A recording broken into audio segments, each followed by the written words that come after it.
Hello and welcome to Furious Driving, and yes, we've got a new friend, a new part of the family, a new member of the Furious fleet. No, it's not an MX5. No, it's not even a Miata. This is a Eunos. Gone JDM, bro. Furious Driving, proud to be supported by Diamond Bright, protecting, cleaning and caring for the Furious fleet and for yours with 10% off using code FD10. Follow the links in the description below. This is my first ever drive in my brand new to me Mazda Eunos. Not an MX5, a Eunos, a Japanese MX5. Oh, I have picked the worst possible day to do this. It is 0.5 of a degree. The heater I'm hoping will start working in a minute. It has got rear wheel drive, ancient tyres, a solid metal gear knob which is painful to touch. I have to change gears with my coat.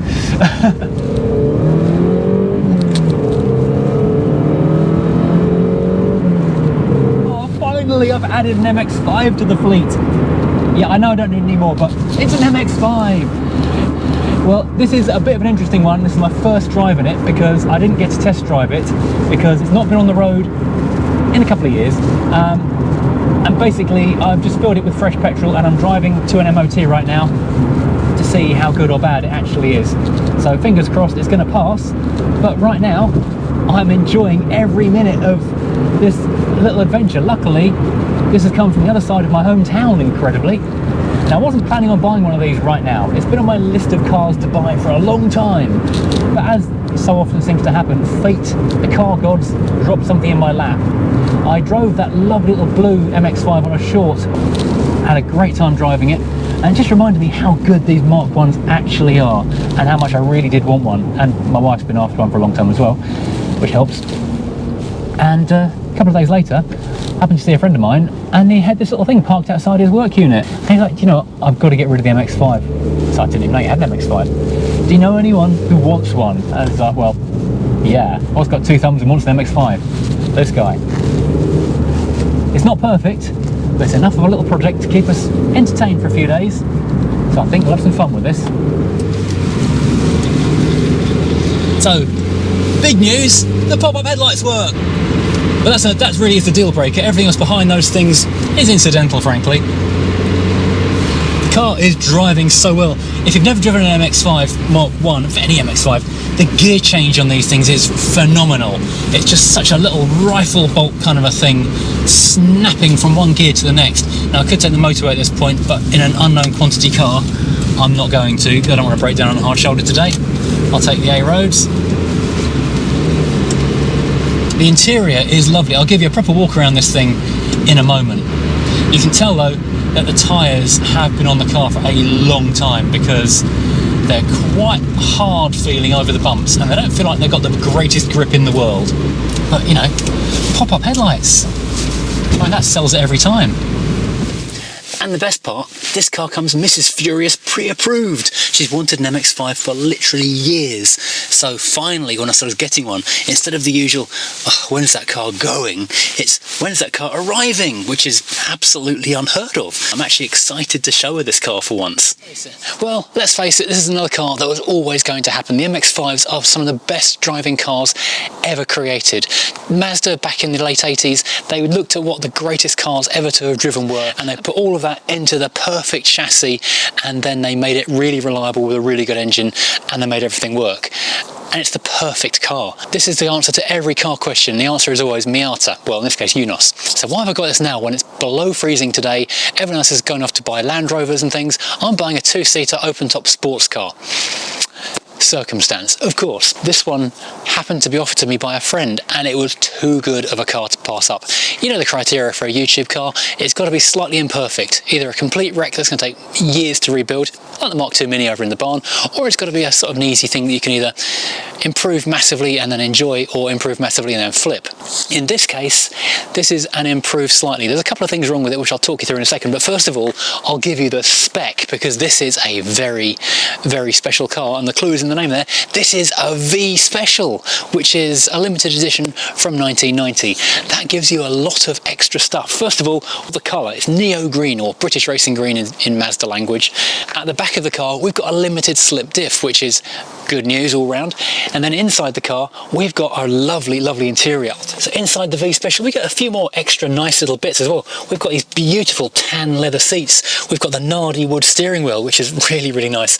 And we've got the matching wooden handbrake lever, which again needs a little bit of lacquer sorting out. And ice cold on a day like today, solid metal gear knob.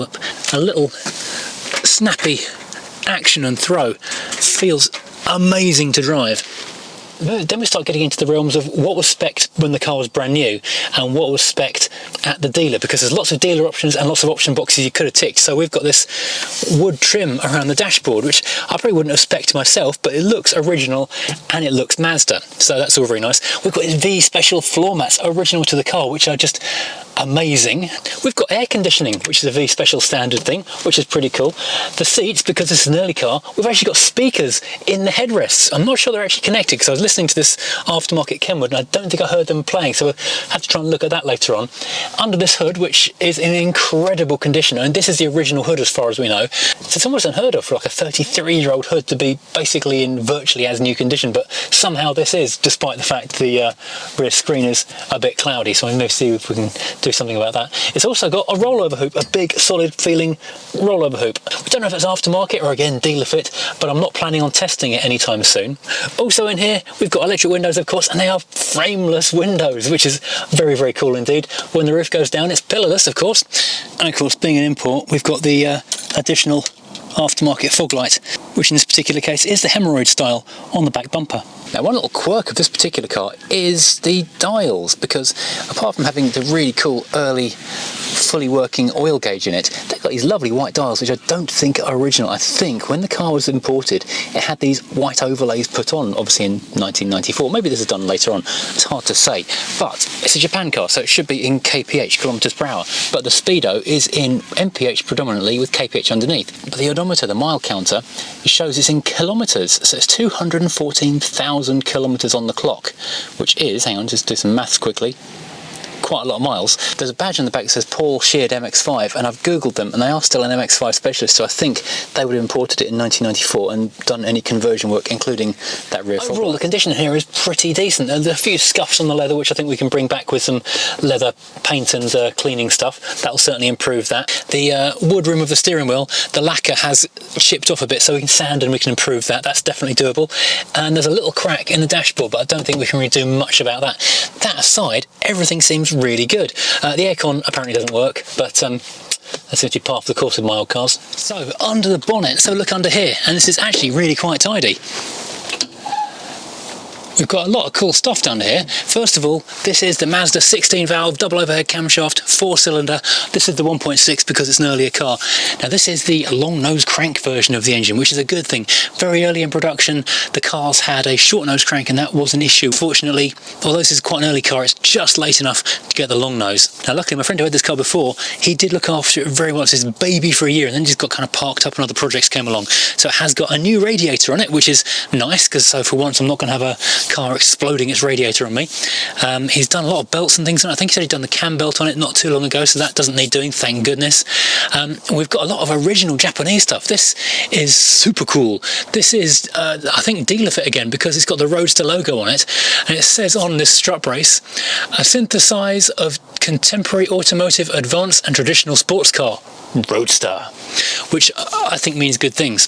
We've also got a lot of instructions in Japanese about stuff, more instructions in Japanese about stuff, and this is really cool. This is a little label that someone in Japan has tagged in, I guess, about service information up here. So that's really cool to see all of this stuff, because this is a JDM original Japanese market car. It would have lived in Japan somewhere, which I don't think we'll ever be able to find out, unfortunately. But with their taxation and emission rules over there, things get shipped out very quickly indeed. So lots of very young Japanese domestic market cars get shipped abroad very early indeed, and that's what happened to this car in 1994. Around it. And I don't know if this is a Japanese thing, but I don't seem to remember it being on the UK cars, so I think this might be an unusual thing for Japan. But inside the boot, we have got the original Space Saver spare wheel still bolted to the floor. We've got the original carpet, still looking quite clean and tidy. Got access directly to the tail lights, and under the floor on the left-hand side, we have got the original Mazda jack and what can of paint. That's handy. We've got the original Mazda toolkit. Right, now we're back from the MOT, so finally I have the full picture of the good that you've already seen and the bad, which we now know. And the question I'm sure you're already asking, bear in mind this is a pushing on 34-year-old Mazda MX5, when am I breaking out the welder? And the answer is I'll come to that in a second. Right, so the big obvious one, and the reason this car was frankly a bargain, £1,500 instead of a couple of thousand because early Eunos, big money. This wing is not happy. The car has been dry stored for the last few years. This is actually 8 years less corrosion than you expect in a 1990 MX5, sorry, Eunos, because first 4 years in Japan, no salt on the road, last 4 years, dry stored in the garage. Unfortunately, recently, that garage fell on it. Dave, the owner, came back one day and found one of the concrete slabs of the prefab garage was actually lying on the wing and had made a bit of a mess of it. Maybe we can fix this. Maybe a dent guy can come and sort this out, or maybe it'd be cheaper just to go and get a good second-hand one. This, though, is actually completely rust-free. Again, unheard of. So we'll maybe pursue the dent repair avenue first of all. That is issue number one. Issue number two is, well, the paint. It's good paint, but it is so flat. It's flatter than Holland. We can go and run it into the barn and spend a day just polishing. This is going to look amazing. Luckily, I know some guys who do some really good polishing products. You can find the link in the description with 10% off below. Dumb and bright. So that will bring this car back up like new. Next up, the suspension. It's riding a little bit high. It looks okay at this angle because we're on a hill, so the front's compressed and the back's down. It kind of hides it. It's riding very high indeed. New suspension, 100% required very soon indeed. And more importantly than the suspension, these wheels have got to go. They're not terrible, but they're too wide for the car, so they don't really suit the handling of it. Also, they're Unilug, and I hate Unilug wheels. So it's a 4-stud wheel, 4x100. So actually, I can nick wheels off one of the Rovers or the Mini or something. But yeah, those need to go. I thought I was going to have to do brakes on it, but I'm not. I'm looking through here now, and I can actually see it's got drilled and grooved brake rotors in here. So as long as the pads are half decent, we don't need to touch the brakes either, which is good. Now, the one you're all waiting for, what did it fail on? Because obviously I'm not going to drive a car that sat for 3-4 years to an MOT station and get an instant pass, because I was worried about the sills. Because on this car, like any other MX5, they go like crazy. The rear of the sills go like mad. One side completely solid on this car, amazing. The other side, it's got a little bit of bubbling in the paint, but it feels really solid still. So the question was, would the MOT guy's plastic tappy hammer thing be hard enough to do what it did on the Crown Victoria and go straight through? It didn't. It didn't fail on rust. I haven't got to weld this thing in the snow, which is absolutely fantastic news. I did tell the MOT man I was concerned about the rust on these cars because I hadn't been underneath it at all. I'd literally just driven it from the cellar where I just had a quick look at it. And so, yeah, he took a look underneath it. He said there is surface rust underneath it, so we're going to look at that later on. But the thing it did fail on is the brakes, incredibly, because the handbrake felt really fine doing hill starts and things on the way over. It's got no handbrake at all on one side and really weak on the other. But I guess it's so light, it's only 800 kilos. So I've got 2 new calipers waiting, and we're going to whack them on in a second. But first of all, let's go and show Mrs. Furious what she is saying is her new car. We need to have a discussion about this. First look at my new car. Isn't it my new car? You said I could have a Mazda MX5, but maybe I don't quite want this one. It's a little bit old. Well, I know, it's very bad. You don't want this one. It's pretty rotten, so you wouldn't want to drive it. I'll have a go, though, perhaps. I'll have a go it's definitely a car for me, not for you. Well, I'd quite like to drive it, but it's really no good for me because I can't fit a kayak on the roof. Seat on the passenger seat. What about the dogs? Are the dogs allowed in here? No, not in that leather. It's got lovely leather. Well, it's quite old. Nice leather. Let me have a go anyway. Go on. Let me see if it's suitable for me. I'm sure it is suitable for everybody. It's the best car in the world. Now, I know you want to take it for a drive, but we can only go as far as the end of the drive. Because I know it's nice, but we haven't actually got an MOT yet. Has it got heated seats? Not as such, no. Has it even got a clutch? Got a clutch. That does work. The gearbox? Yeah, Handbrake's a bit high. That's fine. Is that neutral? That's neutral. Right, I'm going to start it up then. I don't need to take anything, do Probably I? don't. You can't even see can't see the mirror's a bit redundant. Oh, my God. Oh, started first time. Of course it did. It's a Mazda. Impressed. Gentle on the acceleration. It's very light pedals. And I should say for viewers, it's actually a really, really steep hill. I would drive up off our drive. Well, it's not really. We don't live in like... You can't actually make it up this hill in snow if it's raining. Little car. This is quite fun, isn't it? Yeah. think I might quite like this. No, you're not going to make me reverse it back in, No, just drive it in forwards. Because I can't actually see out the back windscreen. No, oh, that's really nice. I'm really impressed, actually. For how old is it? 33? 33 years old. Gosh, it's nearly as old as me. So what do you think? Oh yeah, I definitely think we should keep this one. I like this. I'll enjoy driving it for a little while, as long as it doesn't break down on me. It's a Mazda. It's not going to break down. It'll rust away, but it won't break down. Got good heaters? Yeah, really good heater. That's what I want to know. Yeah, I really like it. Get the back windscreen replaced. Yeah, That'd be good. Maybe we can polish that clean. I don't know. I don't think so. It's possible. So is this now your favourite on the Furious fleet? No, I still like the Freeland. Oh, really? Yeah. Oh, okay. Yeah, I do. But this is probably one of them. It's up there still. Freelander and this. Maybe they could be equal. Yeah. Mini? Red Mini? No, not really. I've got Mini, so I don't need another Mini. Fair enough then. Right, I better go fix the brakes, hadn't I? Yes, you certainly had. Now, fortunately, both my jacks are low entry ones, so I can get them underneath something as low as the MX5. Apparently, the differential on this thing is a prescribed jacking point as well, which would be really handy, because I'd much rather jack on that than the sills. Unfortunately, you need about a 2-metre long jack to actually reach it, which is a bit of a pain. I was a little bit surprised this failed on the handbrake, because it seemed to stop it really quite well. Let's pull that on and see what happens. Oh, sorry, it is on. Okay, I'm no longer surprised it failed. Right, let's whip this wheel off. There's an axle stand under the chassis at the back. Now, elephant in the room, you can probably see there's suddenly the frame of a carport in the back of the shop, which wasn't there at the beginning of the video. That's because yesterday, me and my dad spent the day putting that thing up in the snow, which was fun. Didn't do a video of putting it up because there was too much to do in too little time, but I will probably do a little video on the side channel just talking about how we did it. So now we do have access to the brake caliper at last. So I'm going to put some Bulldog on everything I need to be undoing in a minute. Now, although this has been dry stored for the last, well, 4 years or so, you can have a crack at fixing it, but for the £65 it costs to replace it, it's kind of not worth the aggro. So I've let the Bulldog soak in on pretty much everything I might need to undo while I want to go and hunt for all the sockets, because it's a new car. It's a bit of a mystery what all the different sockets are going to be, so always a fun game to try and work that one out. I've slackened off anything that's going to be attached to the caliper and loose, for example, the brake fluid pipe. We need to undo the 14mm cover bolt, which hides the Allen key, which winds back the calipers to retract the pads.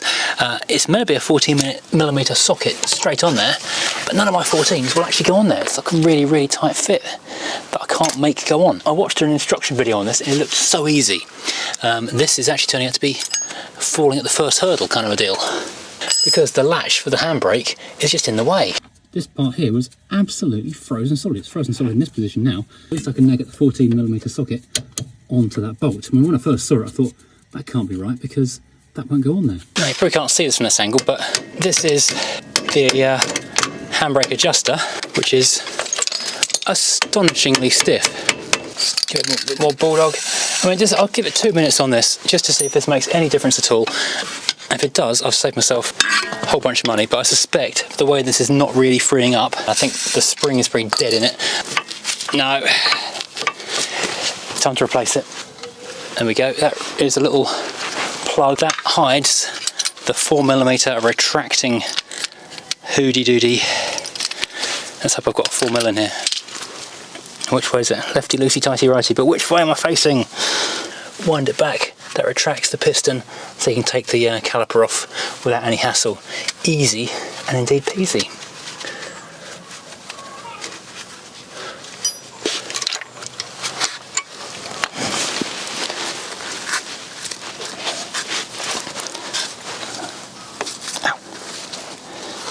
Now these discs, they are a bit corroded, but the car's been sat for 3 years. It's only driven a couple of miles in the last, well, since I brought it home. On the pads, well, they've got a good few millimetres left in them, so we can not have to worry about that for the time being. When we do it, we'll do some EBC green stuff on there. That'll be very suitable for this kind of car. Let's start unbolting things. Before we do that though, I'm going to open the bonnet, take the cap off the brake fluid reservoir so that expansion of stuff is not going to be an issue. So we can move on to the handbrake cable itself. So let's break it off. There we go. Actually, amazing how easy this is coming undone. Considering it's a 30-something-year-old Japanese car, this is astonishingly easy. Job done. Unless we can just push to one side for the moment and forget about that. Now we can move on to undoing the caliper itself. It's a 10mm bolt on here, and I did have a quick crack at loosening it a minute ago. There's a dust cover which I did remove, and so it just winds out nice and easy. Amazing. Now I have also slackened off the fluid line for the foot brake as well, because once this caliper is free, it's been very hard to crack that loose, but we've already done that, so problem solved there. Right, that's now free. We'll put some fresh grease on that in a minute. This then should, there we go, just hinge up and then slide away, the little pop. And we've even got, where is it, this really handy little caliper hanger that was sent to me in junk in the trunk a little while ago, so I can hang this off the spring and not stretch the cable. I'm not disconnecting it yet because I want to keep the fluid line connected until the last minute, so we can clamp that off and change it over and not lose any fluid. Now the new toys. Oh, let's get into this thing. Got a pair of brand new calipers thanks to my local car place, JR's. They're such good guys down there, so helpful. And yeah, they managed to get these. Well, I rang about 5 o'clock in the afternoon, so they did pretty well getting these for the next day. I'm not sure which one's left and which one's right. That's the other one.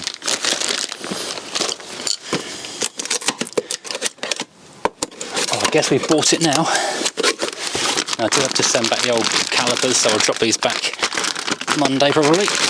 Now you can see more clearly the piston retraction bolt just there. So we'll quickly whip that off and make sure that the piston is, you can see inside there this time what it looks like. And wind this piston back, make sure it goes on easy. There we go. These are the pads, which look like they've got some decent life left in them still, so we won't bother changing them today. So this is brake grease, not copper slip. It's very different stuff. Actually, that feels really dry, so I'm glad we're doing this. Let's give this a bit of a rotate and a slide around. So that goes on there. So back in goes the 10mm caliper thingy. Bolt, that's the clever word. Don't want to get too technical on you guys. Right, now because Mrs. Furious is going to be driving this car and she hasn't signed her life insurance documents yet, I'm going to do up this to the correct Newton meterage, 37 Newton meters, clunky clunk. There we go.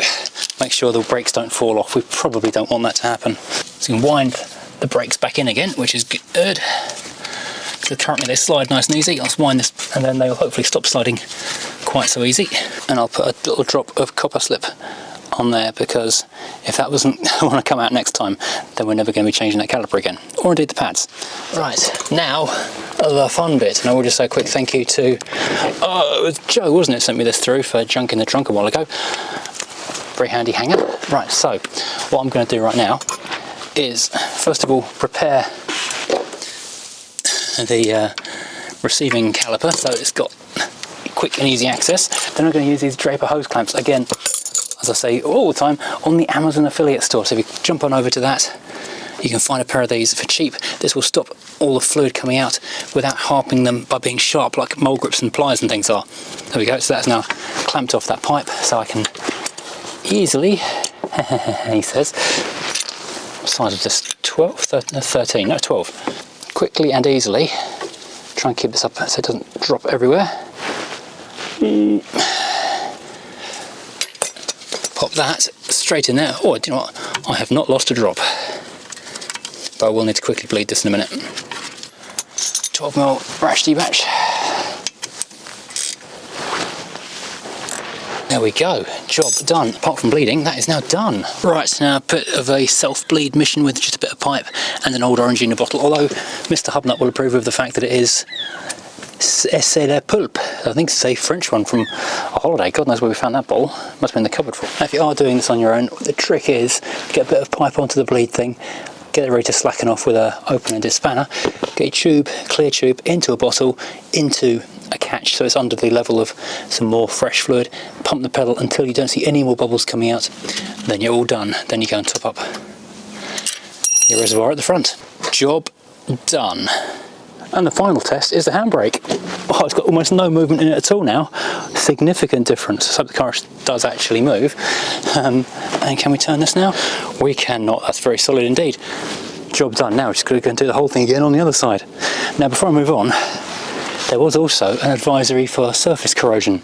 Now, while I am very keen indeed to get underneath this thing and fully rust-proof it to the absolute nth degree, because it was quite salty when I drove it back, I want to give it a proper jet wash, and it's just not going to dry today. We've got a week to MOT it, and so then he rushes. I just really want to get out and drive the thing. Side 2, pretty much the same as side 1, everything's soaked in Bulldog once again. Old guessing game of all the sizes, it's slacking off the hydraulics. Interestingly though, this one's a 17, not a 14, on the back of that little nut that hides the piston retraction hole. Sometimes there ain't no substitute for cubes. Second new caliper of the day. I'm just throwing money away today, aren't I? This one, I've got to say, does feel considerably more stiff on the pin. Right, so this pin, this little 10mm locking one, I've given a bit of a clean up, but it's actually still pretty corroded, so I'm going to quickly run it over with some very, very fine sandpaper, emery cloth, whatever you want to call it. Let's not get too hung up on that, and make it a bit smoother so it slides easy. So this pin has cleaned up a little bit more as well. Not brilliant. I might see if I can get a new one of these to solve any future potential problems, because brand new caliper don't be ruined by the fact it's got a rubbish caliper pin on it.